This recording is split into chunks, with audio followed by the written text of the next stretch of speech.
Welcome to the Lock Shop with Nielson and Hustler, powered by Coolbet Canada.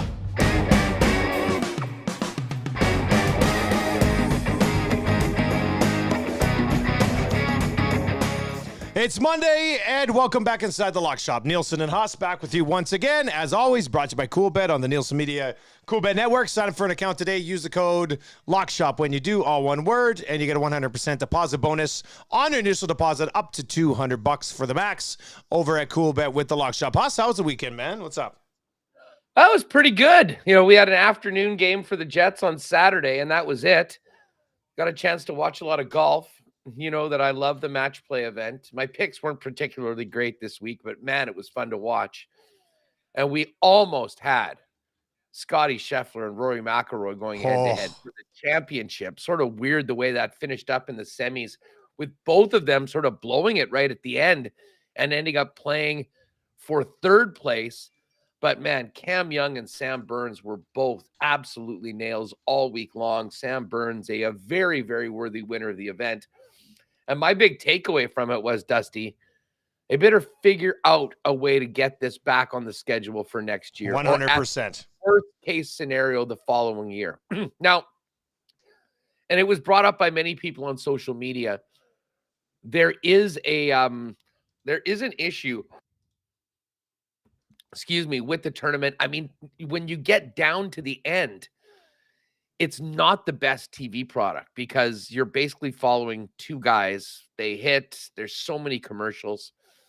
My guy Feinberg had maybe one of the best ideas I've heard in a long time. You make that final round the championship match, the third place match, and then add in 2, 3, 4 more matches. We think about how fun it's been watching the NFL QBs go at it in the match. Why not have Mahomes and Josh Allen going head to head, or Brady and Manning, or, you know, putting a few celebrities or other people that people would be interested in at least following along while the championship match is on to make it a bit better of a TV product. I saw him talking about that yesterday. I thought that is just too good of an idea, because the only thing bad about this event is that when you get down to the final two matches, it can be very, very slow and very slow. Need a couple other things on there. So hopefully you got your main event, and then you got all these great side dishes for it. Yeah, it's a really good idea, Feinberg. Well done. Yeah. Like, it just seems like there's a lot of ways, and or maybe you bring on a couple stars from the LPGA tour, or heck, you know, have even a couple of, of legends going at it as well. Just some things so they can show some extra shots. And I think now, as you've seen with the PGA Tour and what they've been able to do with, putting the earbuds in the players' heads and doing like on-course interviews, think of what you could do with some of those other events in and around it. It would be great. Bottom line is, match play's the best. So much fun to wager on as well. Really, really enjoyed the tournament. I know it's not on the schedule next year. Although, as my pal Ryan Hart did remind us, don't worry about that, because the President's Cup is coming to Montreal in September. I'm already working on a way to get out and do WST from there for a few days. Of course you are. The course of it. So yeah, it should be good. But anyways, a near miss there with Cam Young. What a tournament he had. Oh, man. Yeah, he kind of took me on a run. I was pretty excited watching him. He was excellent. I mean, we kind of talked about it. If he got the putter going, he'd be a very, very tough out. And he was. I mean, I don't think anybody's beaten Burns with the way that he came out in the final. Like, it was meant to be for that guy. He was absolutely phenomenal. So hell of a run for Cam Young. Would have been nice to deliver our second golf winner of the year, but we came that close. What was the number on that pre-tournament? For some reason, I think it was 35-1. Right off the top of my head, I think it was 35-1. So it was a pretty good run that he took at it. And we'll do it again this week. Here's this week's schedule. Obviously, we've got some puck picks today, and we've got a huge Monday Nighter in the XFL. And we kind of say that jokingly, but it actually is a big game. So we'll get to that. Yeah, Tuesday, we'll have our Major League Baseball futures episode. So we'll do that on Tuesday, plus some puck picks. Obviously, it's a Tuesday night in the NHL. Wednesday, back on the golf scene. And then Thursday, heading into the weekend, we got obviously a busy Thursday night in the National Hockey League, so we'll hit that. It's a quiet night Friday in the NHL. And maybe we can give you some leans on the Final Four on Thursday's episode as well, because March Madness, I don't know anybody that would have had a 4, 2 5s, and a 9 still alive in their bracket. It was absolutely crazy. My K-State team bowed out on the weekend. But Miami was the other team that I've been betting, and they've been an underdog on all those games. But it was crazy. I was out yesterday afternoon, and I wasn't paying too close attention to that game. And I looked up, and it was, I want to say it was 72-61 for Texas. And the next thing I turned around, they'd gone on a 13-2 run and never looked back. I mean, Texas would have been great if that game was 5 minutes shorter. But Miami came up there. So, I'll be honest, we'll maybe dig into it a little bit more and get some picks for the Final Four next week. But like most of you, no clue. And that's probably why everybody, like I'd be impressed if anybody has one team left in their bracket. Just one team still alive. If you've done that, well done. You're probably a 1%er. I know, well, you know this guy, Yukon Jack at the Bear.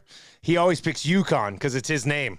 So they're still alive. And he finished second in our station bracket because of that.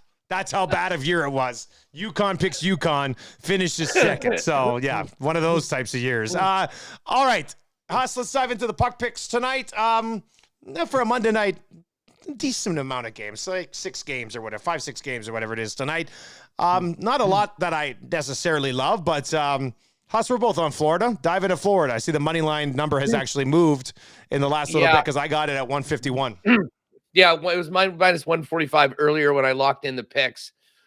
Listen, the Panthers, again, just one of the most confounding teams in the league. They're coming off a couple tough losses right when they need them the most. Actually, in fact, 3 in a row. They had that bad loss to the Rangers after winning 3 in a row. Followed that up by getting pumped by the Maple Leafs and then blowing a 2-0 lead against the Rangers. When you look at where we're at right now in this season, this is as close to a must-win game as you're going to find on the docket. The Panthers right now are holding down, are actually 3 points back of the Pittsburgh Penguins with even games played. This is a game that they simply have to have. There's only 9 games left on the docket, and the Panthers need to have this one. I thought they were very much in that game against the Rangers, but just fell short. Rangers are a very good team right now and seem to be getting their act together just in time for the playoffs. But to me, this is Florida's game to win. Ottawa's actually had a couple good wins at home lately. I mean, they had that big win over the Tampa Bay Lightning. Yeah, that was impressive. I just still think that the Panthers have a one more real push, and I think it starts tonight. I like the money line number with them being on the road. The other game that I'm quite interested to see how it looks tonight is this game with the Minnesota Wild taking on the Kraken. Now, the Kraken had a strange weekend, back-to-back games in Nashville, and they end up getting losing one in a shootout, and then the ultimate revenge game for Eli Tolvanen, who was put up on waivers. He gets picked up and goes in and just haunts his old team. They put up a 7 spot. But I still think the Minnesota Wild are in maybe a bit of a class above the Seattle Kraken, just defensively, goaltending. I mean, pretty much everything. I do like it. Although the Kraken have been great away. I mean, they're one of the best teams in the league away from home, 24-9-4. That being said, I still do like the Wild tonight. I think it's actually given us pretty good value at only minus 124 on the numbers. So those are my 2 outrights. And then we've talked a lot about this point in the year, it being 3-point season. I'm not sure we've had one that stands up to be almost a sure thing. And again, I say this. Than this Devils Islanders game. The Islanders are going to first and foremost make sure they get to OT. Every point counts for them. And listen, the Devils have been great. They won on the weekend again. I just think this is going to be a very, very tight, low scoring game. Wouldn't all be surprised if it hits the under 6. But as I say, right now, this time of the year, I'm going to take a few swings at some bigger money draws. So plus 325 on the regulation draw for this one. And if you want to get a little crazy, Panthers, Wild, and the draw on a parlay is plus 1158. So, oh boy, I'm betting these games single, but let's see if we can run the table. I had a nice one yesterday, 3 for 3. So we'll try and go back to back with those two money lines and a Devils Islanders regulation draw. I like that over 11-1. Got this little lock shop sprinkle on that. I've got one that if you want to parlay it is plus 413. Don't hate any of these individually. You mentioned Florida. The other thing I would add on Florida here with this game against the Sens tonight, during those 3 losses, and you said you thought they played well versus the Rangers. I think shots in that game were like 42-35. The other 2 games that they lost, Toronto and Philly, when they lost to Philly, they outshot Philly 44-23. Like, it's not like they put up a dud against Philly. Philly took advantage of some scoring opportunities. And then their loss to Toronto, they outshot them 35-26 as well. So it's not like all of a sudden Florida's just getting pounded and is not involved in games. They've been involved in these games heavily and just haven't got it done. So Florida's the Eastern Conference version of the Calgary Flames. I mean, they take a ton of shots. A good hockey team that can't win. They take a ton of shots. You'll often go, geez, we outshot them by a dozen. How did we lose? Yeah. Well, they've asked themselves that all season long. Flames have been the worst in the league on that. But at least you'd rather have a team that's generating scoring chances, getting shots than a team that is on the other end of that ledger. And that's another reason why I think that they're really due to sort of break out and got to get a goaltending performance one of these days. Avs played last night, snuck one out against the Arizona Coyotes. We know the Coyotes at home. We'll get to them in just a second here. I like Colorado in regulation tonight. They get Anaheim, and obviously this is a huge game for the Colorado Avalanche. They're right there with Minnesota and Dallas right now. All 3 teams separated by just a single point. You can't give up points against the Anaheim Ducks tonight. So you got to come away with the 2 in regulation. So the Avs in regulation minus 149. And then I wanted to get into this Edmonton-Arizona game. Arizona is, and you've been on this about them being at home for a while, but they're the worst team in the league on the road. And they're like 20-11-4 at home. They have this basically the same home record that the Oilers do. So, they pushed Colorado hard last night. I think Vamelka's going to get the start tonight because Ingram played last night. So I wasn't too sure. Edmonton actually minus 1.5, so minus 137, which you go, wow, that's pretty good against the Coyotes, except the Coyotes are at home where they play a little bit better. So I'm going to take a plus. This is actually, I think this might be plus 118. I've got it down here. I'll double check on this. It might be, well, it's probably minus 118 both ways, actually. Anyway, Edmonton, Arizona, over 1.5 power play goals tonight. They played last week. They combined for 3 power play goals. In fact, both teams had a power play goal in the first period of that hockey game. So, if you give that Edmonton power play chances, they're going to kill you. They could do this by themselves, to be honest with you, tonight. So I like it at the number that it's at right now. So I'm going to be an Avs in regulation, minus 149. Edmonton, Arizona, over 1.5 power play goals at minus 118. And then a Florida money line, minus 151. And then one other thing in the National Hockey League tonight, Hus. I'm going to take this for a run this week and just see how it plays out. A little system here. I'm going to take players under 1.5 points at bigger numbers. Let's use like minus 3, minus 4, minus 500. I'll take 3 of them, minus 125 parlay. And as long as one of these guys doesn't get 2 points tonight, you're going to cash. So I'm on JT Comfer, under 1.5 points. Ryan Hartman, under 1.5 points. And a recently struggling Evander Kane, under 1.5 points tonight. And that'll be minus 125 on this. So we'll see. We got a bunch of episodes this week. I'm going to take this for a run and just see if it pays off. I like it. I like it. The under 1.5 points parlay. Just no one going crazy. You can get one, no problem. Just seeing Evander's at a minus 435. That's sort of the numbers that you're going to get on this. So put those 3 together and see if you can get one of those a day. See what happens. See if we can start a bit of a run today with a 3-player under 2 point Evander game. Kane's going to have 3 points, and I'm going to be pissed. But I'll run it back tomorrow. As well. We'll see. So there you go. Not a crazy night in the National Hockey League, but some action. That's for sure. Yeah, it's some action. And tomorrow we're looking at another big night in the league with, what about 8, 9, 10 games, I think, including Jets in San Jose and the Oilers in Vegas to take on the Golden Knights, and the Flames at home to the Kings, who looked really, really good against Winnipeg on Saturday afternoon in that win against the Jets. So lots of action in the West and the Central Conference, Central Division, and the Pacific for that matter. Tomorrow, we will be all over it. But there's your NHL picks for tonight. Let's get a good start to the week. And now to the main event, XFL Monday Nighter. The 5-0 Defenders going up against the 4-1 Roughnecks. It's a 2.5 point spread in favor of the Defenders here, Hus. Which side of this are you going to be on? You know what? I'm going to take the points, and I'm going to take the Houston Roughnecks in this game.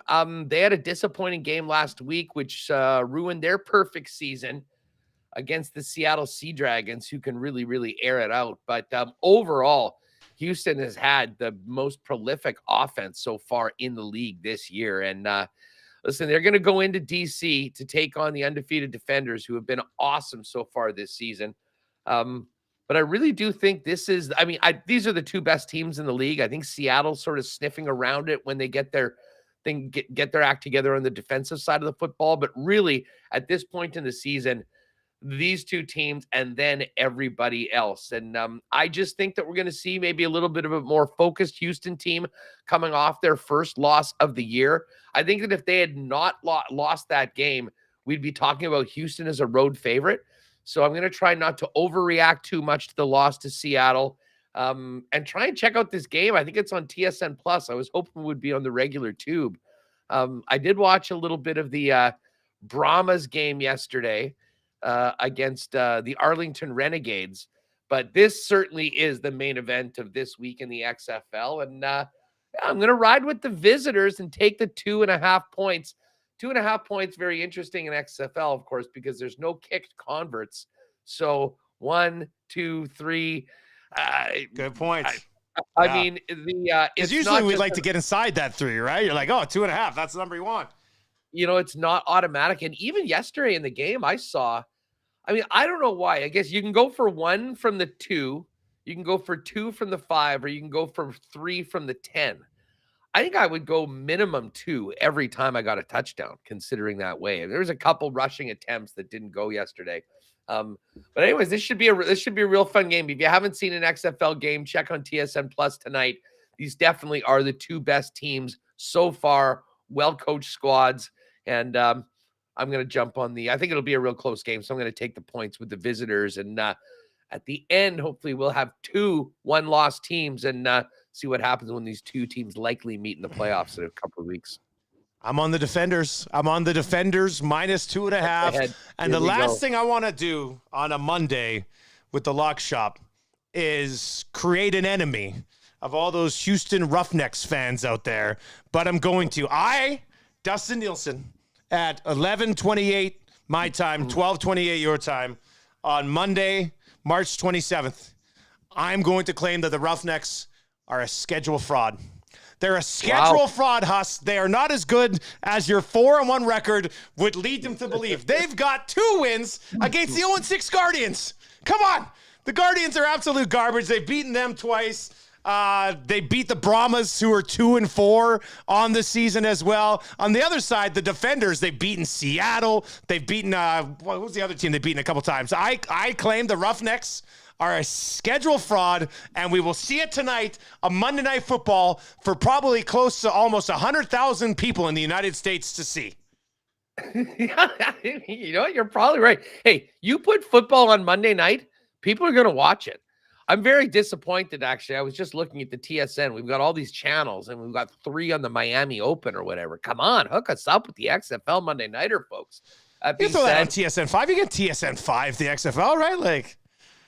No, they should do that. Yeah, exactly. Anyways, this might be the kick in the ass to figure out how TSN Plus works, because I am a TSN subscriber. I would think that it is available to me. Well, maybe I'll check that out. I will be looking at these hockey games, though, and hopefully trying to white knuckle it through the third period to grab a regulation tie between the Islanders and Devils tonight. But nice, like kind of a quieter night to kick off the week, but this is going to be a fun week. Baseball tomorrow, golf on Wednesday, NHL, big NHL night on Thursday. And then, Dusty, you know what next week is? Hello, friends. A tradition unlike any other. Yeah. I was already making a few. I jumped on a bit of a Jason Day ticket for the Masters on the weekend. Did you get on that? I figured I saw people online talking about J Day. What'd you get him at? 32? 40. Woo. 40. Best odds are fine. They're cool, but well, you know what? While we're here, let's just see if that moved at all. Oh wow, I got it at the right time. He's now 28-1. Wow. So timing is everything on that, folks. Just quick for those of you that are curious, Masters odds right now coming out of the match play. Scotty Scheffler plus 750. Rory's 8-1. Rahm is 9-1. Then there's a big gap. Then Mr. Liv himself, Cam Smith. It's weird seeing these Liv guys in there. See DJ further down the list. I know. Spieth 18-1, Morikawa 20, Cantlay and Thomas at 22. Your guy Homa, Xander, Willie Z 25-1. My guy Tony Finau, Jason Day, Cam Young at 28, 30 for Hovland and DJ Dustin Johnson. That's the second Liv guy on the list. And then we go down, Sam Burns, 40-1, Sungjae and Fitz, 30-50. Oh, and there's our next Liv guy, Neiman, at 50-1. And there's Brooks at 60-1. Did you see Brooks at the Panthers game on the weekend? No, I did not. Brooks, I don't think Brooks liked Aaron Ekblad very much because he was in a suite with a bunch of his buddies. He was wearing a full tracksuit, which was pretty dope. He's somehow holding up a massive pylon, and he is yelling onto the ice. No, I mean, it was hard to see from the video, but people said he was yelling at Ekblad and calling him. You could just see him go, "You're a traffic cone! You're a traffic cone!" Like a big. I'm watching it right now. Why does he hate Ekblad so much? Listen, it's not confirmed that it's Ekblad. It probably would have made more sense if it was maybe a guy on the other team. But who knows? They maybe just had a bad game, let in a few bad goals. Wearing the tracksuit with the zipper halfway down, too. God, I know. I could not pull that off. I fully endorse it. Oh, I can. That's one of my go-tos. I'm gonna get, you know what? If I win a nice Masters bet, I think I might get a velour one, full top to bottom, maybe with like a gold zipper, maybe black with a gold zipper. A green, actually. You know what? If you win with the Masters bet, yeah, green velour, perfect, and then I can wear it out on St. Patrick's Day next year too. All the boxes checked. Valero is where we're headed this week, right? On Wednesday, we'll have last chance to dance for the Masters. And I think those numbers are out right now. It looked like they were. So just a quick look at these.